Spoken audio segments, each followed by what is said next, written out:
had always been a dream of mine to stage these early works from Lucinda Child. There's nothing to hide behind. There's no extraneous movement, costumes or lighting or even characterizations or virtuosity to kind of disappear behind. It's really stripped down and it really shows the people. It's perfect for a group of dancers who have so much to share just by being there. They have such histories and they have such stories written on their bodies that just the simplicity of them being in the room is enough. Well, I think what makes these pieces so special is the context in which they were made in this New York during the 60s and 70s, and how Lucinda decided to start working without any props and materials, how she decided to start working just with movement and body, and to start even with the basic movements like walking, jumping, leaping, all these kind of things. Challenging what people perceive as dance, because dance is movement to me, so it can be a variety of things, and working with how dance is an art form as like artists paint.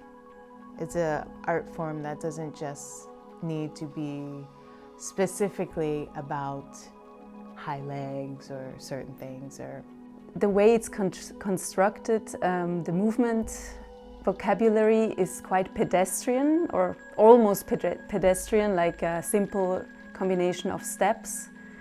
And in each piece there are maybe 3 different sequences of steps, and they're put together in a way that it becomes really complex. The pieces are very straightforward. There is no decoration, there is no comment, there is no drama. It's purely movement. They're very clear in what they should be. There's a very clear score, there's a very clear path, there's a clear rhythm that needs to be followed. And with that brings fragility to the performance, because if the structure is broken or there's something that falls off, then it can crumble. So there's always this excitement of staying on the score, of staying in the piece, staying in the rhythm. They are spiked with little hooks to challenge the attention of the performer to be every moment in the present.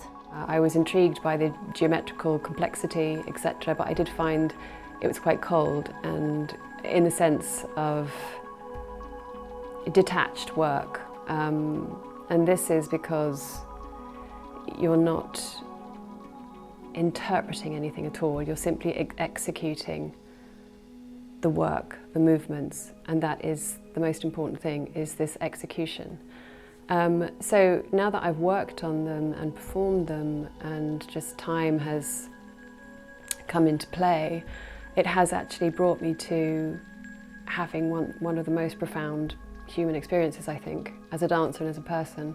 I think these pieces are important still to see because it's history, it's where contemporary dance comes from. This kind of piece, this simplicity of Lucinda Child's works in silence can never be outdated.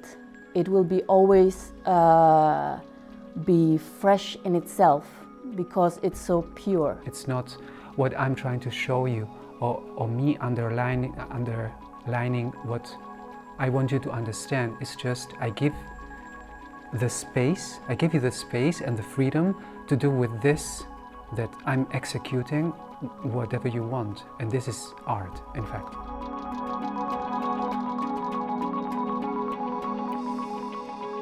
What would you like the audience to know or to be primed for when they come to see this work? Is there anything we can say to them in advance?